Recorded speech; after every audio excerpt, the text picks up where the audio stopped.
বিশ্বাস করবেন না, সাধারণ মাটি দিয়ে এমন সুন্দর চুলা তৈরি করা সম্ভব।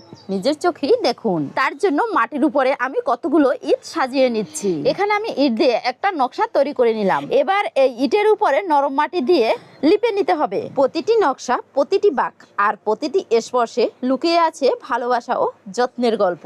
এখন উপর থেকে ইটগুলোকে চারপাশে সাজিয়ে নিতে হবে। শুধু রান্নার জন্য নয়, এটি যেন আমাদের সংস্কৃতি ও সৃজনশীলতার এক জীবন্ত প্রতীক। এক মুঠো মাটি, একটু স্বপ্ন আর অনেক পরিশ্রম, এই তিন মিলেই জন্ম নেয় এই অসাধারণ চুলাগুলো। এই দেখো, এখানে আমি ইটগুলোর উপরে নরম মাটির প্রলেপ দিয়ে দিচ্ছি। তারপরে সুন্দর করে লিপে নিতে হবে।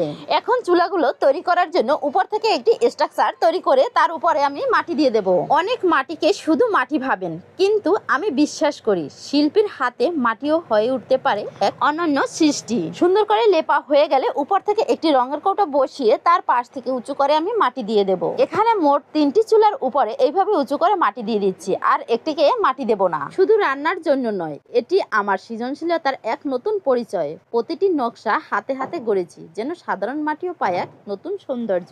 বন্ধুরা, আমার এই ভিডিওটি এতক্ষণ পর্যন্ত কেমন লেগেছে অবশ্যই কমেন্ট করে জানিও। চুলার পাশে ডিজাইন তৈরি করার জন্য 2টি পিলার তৈরি করে নিয়েছি।